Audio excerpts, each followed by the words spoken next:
Hello everyone, आज हम लोग क्लास 10 साइंस जो कि है chapter 3 metal and non metal, इस चैप्टर को हम कम्प्लीटली नोट्स के फॉर्म में पढ़ने वाले हैं। और ठीक है, और जितने नंबर के क्वेश्चन आते हैं उस प्रकार के नोट्स बनाए गए हैं और साथ साथ कुछ पीवाईक्यू भी ऐड किए गए हैं। अगर आप इस नोट्स को अच्छे से पढ़ लेते हैं तो इस चैप्टर के कोई भी क्वेश्चन आए आप इजीली आंसर दे पाएंगे। ठीक है, तो चलिए पढ़ते हैं।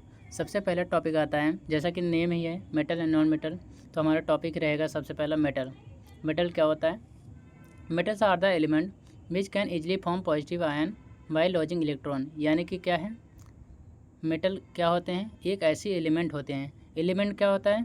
जो पार्टिकुलर किसी एक प्रकार के पार्टिकल से बना होता है। ठीक है, तो मेटल एक ऐसे एलिमेंट होता है जो कि पॉजिटिव आयन बनाता है अपनी इलेक्ट्रॉन लॉज करके। ठीक है, यानी इलेक्ट्रॉन अपना किसी को देकर क्या बनाता है? पॉजिटिव आयन, तो उसे क्या कहते हैं? मेटल।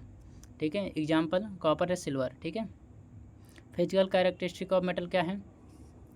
तो ये आप फिजिकल कैरेक्टरिस्टिक हम पढ़ लेते हैं।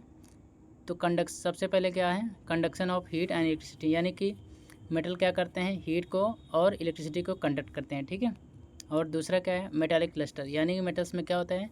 शाइनिंग सरफेस होता है। ठीक है, यानी कि मेटल शाइनिंग सरफेस देता है। और क्या है? मेटल्स हैव हाई स्ट्रेंथ, यानी कि उनमें क्या है?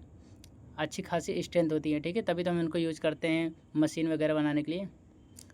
Metals have very high melting point and boiling point. ये आपको ये बहुत पॉइंट इंपॉर्टेंट है, इसको रट लीजिएगा। ठीक है, ये एसएससी रीजन में क्वेश्चन आते हैं। ठीक है, तो इसमें क्या है? मेटल्स के पास हाई मेल्टिंग पॉइंट होती है और हाई बॉइलिंग पॉइंट होती है। ठीक है, और क्या है? मेलेबिलिटी एंड डक्टिलिटी, यानी कि क्या है ये? मेलेबिलिटी मतलब क्या होता है? इनको हम पतले पतले शीट में कन्वर्ट कर सकते हैं, इन्हें क्या कहते हैं? मेलेबिलिटी। डक्टिलिटी क्या है? इन्हें हम थिन वायर में कन्वर्ट कर सकते हैं, इसे क्या कहते हैं? डक्टाइल। ठीक है, ये प्रॉपर्टीज़ हैं, फिजिकल प्रॉपर्टीज़ हैं मेटल की। ठीक है, और एक है डेंसिटीज़। अब ये क्या है? Metals are quite hard and have high density. Metal क्या है? ये हार्ड होते हैं, ठोस होते हैं और उनके पास अच्छी खासी डेंसिटी होती है। ठीक है, तो इतना आपको समझ में आया। ठीक है, तो सबसे पहले हमने फिजिकल प्रॉपर्टीज इनके जान लिए क्या है। मेटल को हमने क्या पढ़ा? ये क्या है? ये ऐसे एलिमेंट है जो कि ये क्या बनाते हैं? पॉजिटिव आयन बनाते हैं अपने इलेक्ट्रॉन लॉज करके। ठीक है, और फिजिकल कैरेक्टरिस्टिक में क्या देखा? ये गुड कंडक्टर होते हैं हीट और इलेक्ट्रिसिटी के। ठीक है, मेलेवियल होते हैं। ठीक है, मेटालिक क्लस्टर होते हैं इन पे। ठीक है, यानी कि शाइनिंग सरफेस, और ये अच्छे खासे स्ट्रेंथ होती है इनके। ठीक है, और इनके याद रखिएगा high melting point, high boiling point, ये होते ज़रूर। ठीक है, और डेंसिटीज़ इनके पास क्या होती हैं? हाई डेंसिटीज़ भी होती हैं। तो आप देखिए, दो पॉइंट है, मेलेबिलिटी एंड डक्टिलिटी और सोनोरिसिटी। ठीक है, तो ये आपको इस इंटेक्स क्वेश्चन में भी है। ठीक है, तो अब इसको हम पढ़ लेते हैं थोड़ा डेप्थ में, इसकी डिफिनीसन। ठीक है, एग्जाम में आ सकता है, तो इसको पढ़ लेते हैं। मेलेबिलिटी क्या है? Malleability is the property of a metal by which it can be beaten into thin sheet, यानी कि क्या है? एक ऐसी प्रॉपर्टीज है मेटल की जिससे हम इनको क्या कर सकते हैं? थिन शीट में कन्वर्ट कर सकते हैं। ठीक है, इन्हें क्या कहते हैं? मेलेबिलिटी। डक्टिलिटी क्या है? Ductility is the property of a metal by which it can be drawn into wires, यानी कि इन्हें एक ऐसी प्रॉपर्टी है मेटल के जिससे हम थिन वायर में कन्वर्ट कर सकते हैं, उन्हें क्या कहते हैं? डक्टिलिटी। ठीक है, सोनोरिसिटी क्या है? Sonorosity is the characteristic of metal to emit deep resonant sound when struck, यानी कि एक ऐसी प्रॉपर्टी है मेटल की जिससे हम क्या है? जैसे आप घंटी की आवाज़ सुनते हैं ना, ये क्या है? एक मतलब ख़ास तरीके की आवाज़ देती है। ठीक है, जैसे इसमें क्या बताया गया है? एक डीप रिजोनेंट साउंड देती है। ठीक है, जब इसको आप मतलब एक दूसरे पे मारे पीटेंगे। ठीक है, सोनोरिसिटी जिसे कहते हैं, इसकी प्रॉपर्टी है। अब क्या आता है हमारा टॉपिक? Non metal. तो नॉन मेटल क्या होते हैं? देखिए, जस्ट मेटल का अपोजिट नॉन मेटल। ठीक है, तो वो क्या था? वो क्या बनाता है? Positive ion by losing electron. ये क्या बनाता है? Negative ion by gaining electron. ठीक है, ये क्या बनाएगा? Negative ion by electron gain करके। ठीक है, जैसे कि एग्जांपल दिया है हाइड्रोजन। तो डिफिनीसन पढ़ लेते हैं। Non metal are the element which form negative ion by gaining electron, यानी कि नॉन मेटल क्या है? एक ऐसे एलिमेंट हैं जो कि क्या है? निगेटिव आयन बनाते हैं अपनी इलेक्ट्रॉन लॉज करके। ठीक है, जैसे कि हाइड्रोजन। अब पढ़ते हैं physical properties of non metal. ठीक है, अब जो नॉन मेटल हैं इनकी फिजिकल प्रॉपर्टीज़ क्या हैं? हमने उसका पढ़ लिया, अब इसका भी पढ़ते हैं। ठीक है, तो क्या है? They are brittle and can't be beat into thin sheet.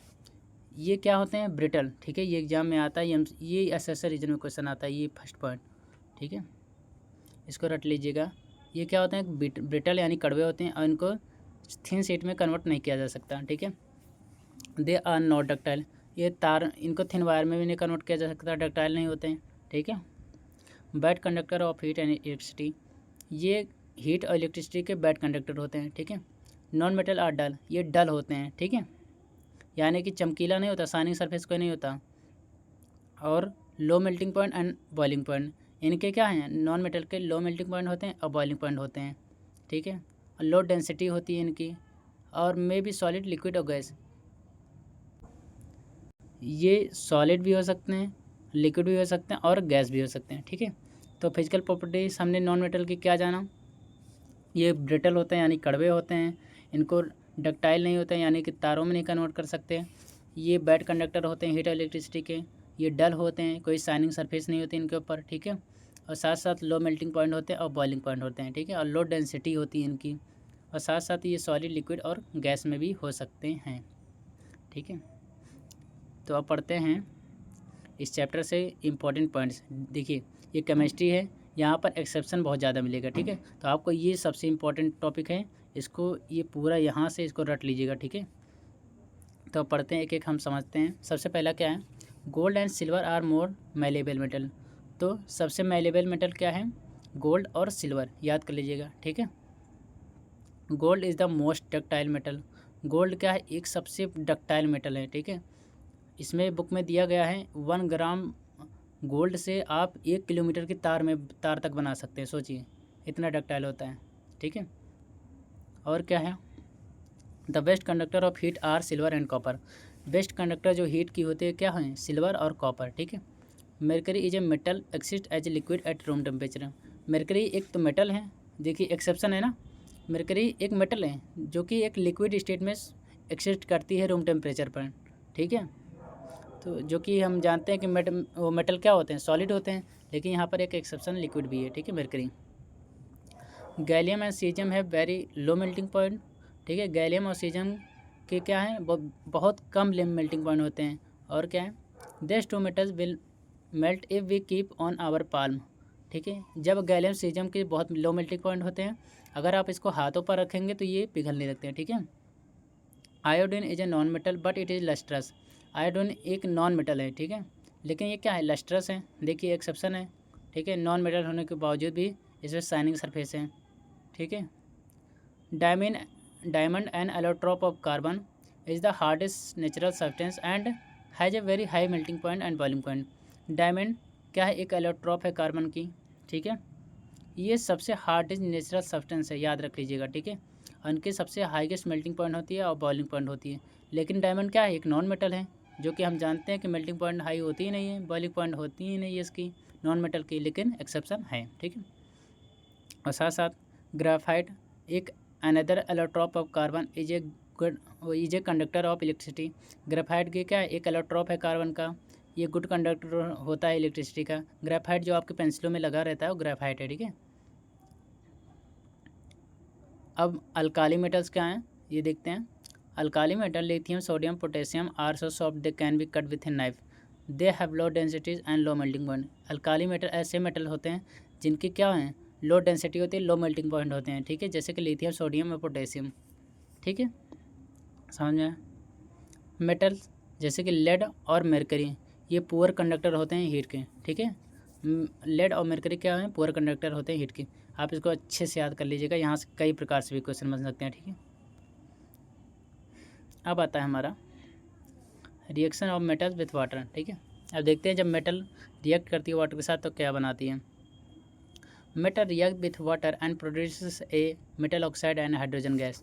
यानी कि मेटल जब रिएक्ट करती है वाटर के साथ तो क्या प्रोड्यूस करती है? मेटल ऑक्साइड और हाइड्रोजन गैस। ठीक है, अब क्या आता है? अब देखिए, metal oxide that are soluble in water dissolve in it further form metal hydroxide. अब ऐसे मेटल ऑक्साइड जो कि हैं सॉल्युबल होते हैं वाटर में, ये डिसॉल्व हो जाते हैं और क्या बनाते हैं? Metal hydro oxide. ठीक है, तो समझ में आ रहा है आपको? मेटल वाटर के साथ रिएक्ट किया तो क्या बनाएगा मेटल ऑक्साइड। मेटल ऑक्साइड जब वाटर के साथ रिएक्ट किया तो क्या बनाएगा मेटल हाइड्रोक्साइड। ठीक है।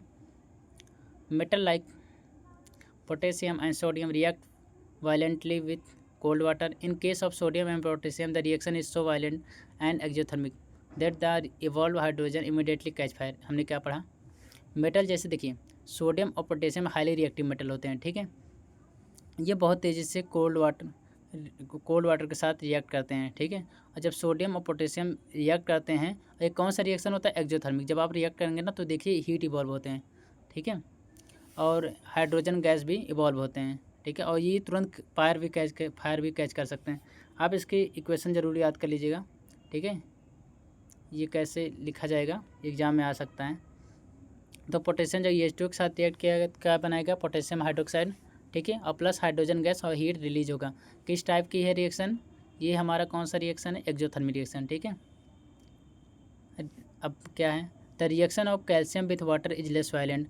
अब बताया गया है पोटेशियम के बाद क्या आता है कैल्शियम, तो कैल्शियम क्या है लेस रिएक्टिव है। ठीक है, देखिए अब पढ़ते हैं कैल्शियम जब रिएक्ट करेगा तो वाटर के साथ तो क्या होगा, क्योंकि ये लेस रिएक्टिव है तो हीट भी नहीं इवॉल्व होगा। ठीक है, तो देखते हैं calcium start floating with because the bubbles of hydrogen gas form stick to the surface of metal. ठीक है, तो क्या पढ़ा हमने, सबसे पहले कैल्शियम जब H2O में मिलाया तो कैल्शियम हाइड्रोक्साइड बना और हाइड्रोजन गैस। ठीक, क्योंकि ये लेस रिएक्टिव है इसलिए हीट इवॉल्व नहीं होते हैं। ठीक है, और कैल्शियम याद रख लीजिएगा, ये रट लीजिएगा, ये पॉइंट यहाँ से ये एकदम रट लीजिएगा, खूब आते हैं एग्जाम में। कैल्शियम जब पानी में आप डालेंगे ना ये फ्लोट करने लगते हैं। क्यों, इसलिए जो बबल्स हैं हाइड्रोजन गैस के ये जो मेटल के सरफेस ना उससे चिपक जाते हैं, इस कारण क्या है ये तैरने लगते हैं। ठीक है, और सेम टू सेम मैग्नीशियम के केस में भी होता है। देखते हैं क्या है, magnesium does not react with cold water, it react with hot water to form metal hydroxide and hydrogen. It also start floating due to the bubbles of hydrogen gas sticking to the its surface. Magnesium react नहीं करता है cold water के साथ और ये react करता है hot water के साथ, और क्या बनाता है मैग्नीशियम हाइड्रोक्साइड और हाइड्रोजन गैस। ठीक है, अब जब ये क्या होता है ना मैग्नीशियम स्टार्ट कर देता है फ्लोटिंग करना। क्यों, जो मैग्नीशियम बबल्स हैं ना हाइड्रोजन गैस के ना इसके मेटल के जो मैग्नीशियम है इसके सरफेस से चिपक जाते हैं, और हाइड्रोजन गैस क्या होता है इसके कारण ये हमें क्या दिखता है कि पानी के ऊपर आ गया। ठीक है, तैरते हुए दिखता है मैग्नीशियम। यानी कि सेम टू सेम रीजन है, जो आप कैल्शियम में रीजन लिखेंगे किस कारण तैरता है वो सेम टू सेम आप मैग्नीशियम भी लिख सकते हैं। ठीक है, वही कारण ही है। ठीक है, और याद रखिएगा मैग्नीशियम क्या होता है कोल्ड वाटर के साथ रिएक्ट नहीं करता, ये रिएक्ट किसके साथ करता है हॉट वाटर के साथ। ठीक है, ये इंपॉर्टेंट की पॉइंट्स हैं, इसको रट लीजिएगा, बहुत प्रकार से क्वेश्चन बनते हैं। Metal like aluminium iron zinc don't react either with cold और hot water but they react with steam to form metal oxide and hydrogen gas. ठीक है, यानी क्या पढ़े हमने, अब मेटल जैसे कि एल्यूमिनियम आयरन जिंक ये कोल्ड वाटर ना हॉट वाटर दोनों के साथ रिएक्ट नहीं करते हैं, इसलिए ये रिएक्ट किसके साथ करते हैं स्टीम के साथ, और क्या बनाते हैं मेटल ऑक्साइड और हाइड्रोजन गैस। ठीक है, आपने देखा भी होगा कि जैसे कि हो गया एल्यूमिनियम आयरन जिंक, ये जब H2O के साथ रिएक्ट करते हैं वहाँ वाटर नहीं लिखा, यल नहीं लिखा रहता, जी लिखा रहता है, यानी कि वो गैस के साथ रिएक्ट करते हैं। ठीक है, स्टीम के साथ रिएक्ट करते हैं, वाटर के साथ रिएक्ट नहीं करते हैं। अब आता है metal such as lead copper silver and gold don't react with water at all. अब मेटल जैसे कि सिल्वर कॉपर गोल्ड ये किसी भी प्रकार के वाटर के साथ रिएक्ट नहीं करते हैं। ठीक है, ये लेस रिएक्टिव होते हैं एकदम। अब आता है reaction of metal with acid. अब देखते हैं जब मेटल एसिड के साथ रिएक्ट करती है तो क्या बनाती है। Metal react with acid to give a salt and hydrogen, यानी कि मेटल जब रिएक्ट करती है एसिड के साथ तो क्या बनाती है साल्ट और हाइड्रोजन। ठीक है, मेटल प्लस यानी कि एग्जाम्पल दे रहा है मेटल प्लस डाइल्यूट एसिड क्या बनाएगा साल्ट एंड हाइड्रोजन गैस। ठीक है, आप एग्जांपल ही ले लीजिए, जिंक ले लीजिए, HCl के साथ रिएक्ट किया तो क्या बनेगा जिंक क्लोराइड और प्लस हाइड्रोजन गैस। ठीक है, ऐसे ही बनता है। अब एक पॉइंट और है, hydrogen gas is not evolve when a metal react with nitric acid, it is because nitric acid is a strong oxidizing agent, it oxidizes the hydrogen produce to any of the nitrogenous oxide. यानी क्या है देखिए, ये बहुत important point है, chemistry में बहुत आता है। हाइड्रोजन गैस इवॉल्व नहीं होता, क्यों, जब मेटल रिएक्ट करता है नाइट्रिक एसिड के साथ, क्योंकि जब देखिए जब मेटल कोई भी हो नाइट्रिक एसिड के साथ रिएक्ट करता है ना, तो वो हाइड्रोजन गैस इवॉल्व भी नहीं होता। क्यों? क्योंकि नाइट्रिक एसिड जो है ना, ये एक स्ट्रॉन्ग ऑक्सीडाइजिंग एजेंट होता है, ठीक है। और ये क्या करता है, हाइड्रोजन गैस को ऑक्सीडाइज कर लेता है, ठीक है, किसी भी नाइट्रोजनस ऑक्साइड में। जैसे नाइट्रोजन ऑक्साइड कैसे, N2 हो गया, NO हो गया और नाइट्रोजन डाइऑक्साइड हो गया, ठीक है। समझ में आया यहाँ तक? देखिए अब हमारा है topic aqua regia royal water, reaction of metal react with solution of other metal. ये सारे जो टॉपिक है ना हम नेक्स्ट वीडियो में पढ़ेंगे, ठीक है। अभी हम नेक्स्ट वीडियो में तो आगे के लिए हम पढ़ेंगे आगे की वीडियो में। तो कैसा लगा वीडियो आप ज़रूर बताइए, ठीक है। और कंप्लीट चैप्टर के लिए हम नेक्स्ट वीडियो मिलते हैं, तब तक के लिए गुड बाय।